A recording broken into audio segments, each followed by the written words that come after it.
Hello all of you, कैसे हैं आप सब। आई होप सब अच्छे होंगे, स्वस्थ होंगे, मस्त होंगे।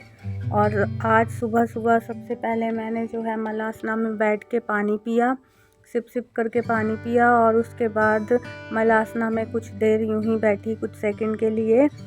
और उसके बाद जो है हमने थोड़ी सी मूवमेंट की मलासना में बैठे बैठे, ताकि हमारे हिप्स ओपनिंग हो जाए अच्छे से। तो हम थोड़ा थोड़ा साइड टू साइड बेंड होएंगे मलासना में बैठे बैठे ही। फिर हमने मलासना में बैठे हुए ही आगे की तरफ खुद को बेंड किया। आगे की तरफ खुद को बेंड करने से भी जो है हमारे पेट पे खिंचाव आता है। और फिर हम कुछ देर ऐसे ही 2-3 बार बेंड करेंगे।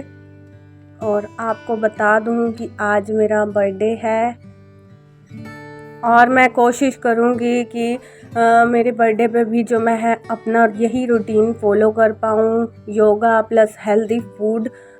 अगर आप चाहते हैं कि मैं आपके साथ अपने बर्थडे का भी ब्लॉग शेयर करूं, तो आप मुझे कमेंट करके ज़रूर बताना कि मैंने उस दिन कैसे खाया और क्या क्या किया।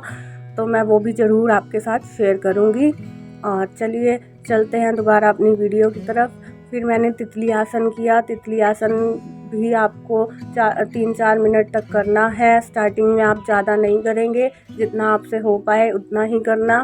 धीरे धीरे आप अपना टाइम बढ़ा देंगे। फिर तितली आसन में ही हम अपने 3-4 आसन जो हैं परफॉर्म करते हैं। एक होता है जिसमें आपको उसी पोजीशन में रह के अपनी बॉडी को क्लॉकवाइज और एंटी क्लॉकवाइज मूव करना होता है। तो हम ये आसन करेंगे। और उसके बाद जो है हम फिर इसी पोजीशन में बैठे हुए खुद को आगे की तरफ बेंड करते हैं। आगे की तरफ बेंड करने के बाद फिर हम अपने आप को दोनों साइड बेंड करते हैं, लेफ़्ट साइड भी फिर राइट साइड।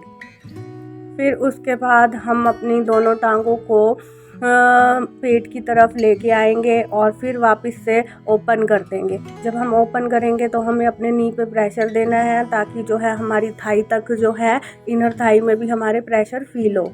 फिर हम वापस से फोल्ड करके फिर हमने थोड़ी देर नेक रोटेशन की, एंटी क्लॉकवाइज और क्लॉकवाइज।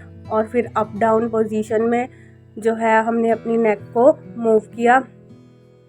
क्योंकि आजकल जो है हम लोग स्क्रीन टाइम बहुत स्पेंड करते हैं, इसलिए। और फिर उसके बाद हमने इसी पोजीशन में बैठ के बैक में साइड टू साइड जो है स्ट्रेचिंग की। फिर हम कुछ देर अपने व्रज आसन में बैठेंगे। अपनी नीज को अपनी चेस्ट के साथ लगा के एकदम कस के पकड़ के रखेंगे, ताकि जो है हमारे टमी पे प्रेशर फील हो। और फिर उसके बाद व्रजासन में बैठे हुए हम अपने हथेलियों को मोड़ के मुट्ठी की तरह बना के अपने पेट के नीचे रखेंगे। जिस साइड हमारी ओवरी होती हैं दोनों साइड ऐसे रखेंगे और डाउन करेंगे खुद को। हमारा जो है हेड टच करना चाहिए ज़मीन को। तो जितना आप स्ट्रेच कर पाएँ उतना ही करना, ज़बरदस्ती नहीं करनी है। और उसके बाद फिर हमने व्रजासन में बैठे हुए खुद को पूरी तरह से आगे की तरफ बेंड कर दिया है, झुका दिया है। और जितना आप झुक पाएँ उतना करना, बार बार मैं कह रही हूँ, ओवर स्ट्रेचिंग मत करना। फिर उसके बाद हमने कोबरा पोज में आ गए हैं। कोबरा पोज में भी हमने अपने आप को ऊपर की तरफ स्ट्रेच करते हुए देखना है। जितना आप ऊपर की तरफ देखें उतना ही अच्छा है। जिन लोगों के चेहरे पे भी डबल चिन होती है तो वो आपकी इस आसन को करने से कम होगी। जितने भी आसन हैं जिनमें हम ऊपर की तरफ देखते हैं तो उससे हमारे फेस फैट पे बहुत बड़ा इफेक्ट पड़ता है। और फिर उसके बाद हमने कैट और काऊ पोजीशन की। पहले हमें इस पोजीशन में बैठना है और उसके बाद फिर अपने आप को जो है टमी को हमने अंदर की तरफ सिकोड़ना है, फिर बाहर की तरफ। और उसमें भी हमारा जो है फेस ऊपर की तरफ, ऊपर की डायरेक्शन में जाएगा। और फिर उसके बाद हमने बो पोज किया। पहले आपको लेटना है और अपने दोनों हाथों को पीछे की तरफ ले जाके अपने पैरों को फोल्ड करके और हाथों से पैरों को पकड़ना है और खुद को ऊपर की तरफ ले जाना है, देखना है। इससे आपके पूरी बॉडी पे प्रेशर फील होता है, आपकी थाइस पे, टमी पे, फेस पे। ये सभी आसन मेल और फीमेल दोनों कर सकते हैं। अगर आप बेबी प्लानिंग कर रहे हैं तो दोनों को करना चाहिए। और जिन लोगों को पीसीओडी, पीसीओएस, हार्मोन इम्बैलेंस की प्रॉब्लम है, या ट्यूब में ब्लॉकेज है, या कुछ भी प्रॉब्लम है फर्टिलिटी से रिलेटेड, यूट्रस से रिलेटेड, तो वो सब क्योर होने में हेल्प होगी। कुछ लोगों को जल्दी असर दिख जाता है, कुछ लोगों पे जल्दी असर कर जाता है, लेकिन कुछ लोगों को टाइम लगता है। सबकी बॉडी डिफरेंट होती है और सबको टाइम भी अलग अलग ही लगता है। ये नहीं है कि किसी ने 1 महीना किया और उसे 1 महीने में फ़र्क पड़ गया और आप सोचें कि उसे हो गया, मुझे नहीं हुआ तो हम नहीं करेंगे। तो ऐसा किसी को नहीं करना है, करते रहना है। जब आप कुछ ना कुछ चीज़ के लिए मेहनत करते हैं तो आपको उसका बेनिफिट ज़रूर मिलता है। तो ये चाइल्ड पोज में हम जो है हैप्पी चाइल्ड पोज में आ गए हैं। ये बहुत ज़रूरी है करना। आपकी टमी पे जब भी प्रेशर पड़ेगा तो वो आपकी जो है यूट्रस और ओवरी पे प्रेशर देगा। योगा करने के साथ साथ हमें जो है हेल्दी फूड, हेल्दी डाइट भी मेंटेन करके चलना है। खाली योगा करने से भी नहीं कुछ होगा जब तक हम अपनी लाइफस्टाइल में हेल्दी डाइट को नहीं लेके आएंगे, हेल्दी फूड नहीं खाएंगे।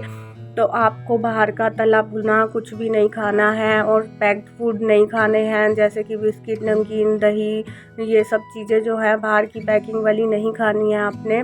घर का बना हुआ घर बना के खाएं, वो ज़्यादा बेटर है। और अपनी डाइट में प्रोटीन, फाइबर ज़रूर रखें, क्योंकि जिन लोगों को वेट लॉस करना है तो वो भी प्रोटीन खाएंगे तो उससे वेट लॉस भी जल्दी होगा।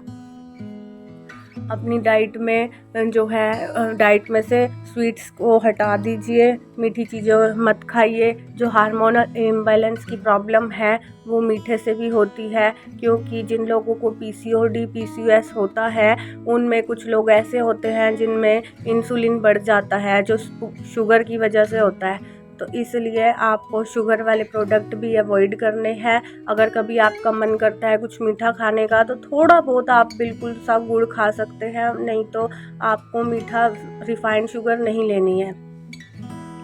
और डेली योगा करना है, डेली हैबिट बनाइए। अगर आप सुबह शाम कर पाएँ तो सुबह शाम करिए, नहीं तो आप मॉर्निंग में ही करिए। जितना आप खुद को एक्टिवेट रखेंगे उतना ही जल्दी आपका असर दिखेगा आपको। आप ये 1 महीना फॉलो करके देखिए और मुझे बताइए कि आपको कितनी प्रॉब्लम थी और किस हद तक आपकी क्योर हो चुकी है।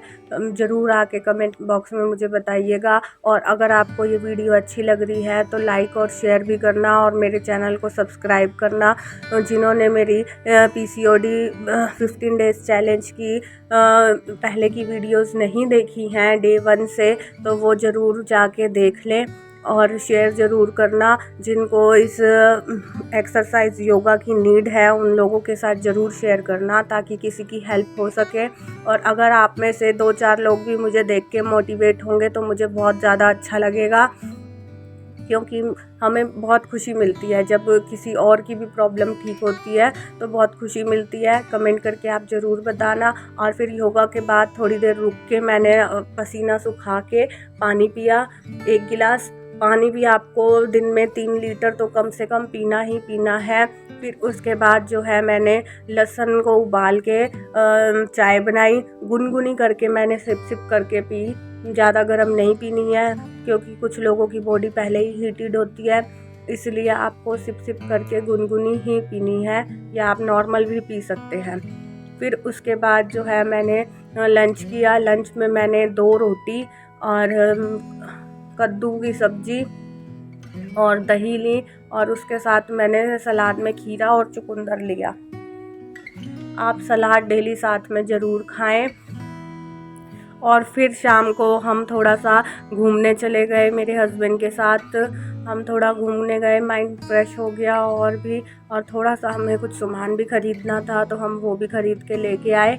और फिर शाम में हमने आके जो है चाय पी, मिल्क वाली दूध से बनी हुई चाय मैंने पी ली और उसके साथ मैंने लिए पम्पकिन सीड्स भी जो है हमारे हार्मोन इम्बैलेंस करने में बहुत बड़ा रोल प्ले करते हैं। अगर आपको जानना है कि सीड किस तरह से लेने हैं तो आप मुझे बताना, मैं आपको डिटेल में बताऊंगी वीडियो बना के। और फिर जो है डिनर में मैंने ली सब्जी और साथ में सैलेड लिया थाली भर के। ओके बाय, फिर मिलेंगे न्यू वीडियो में।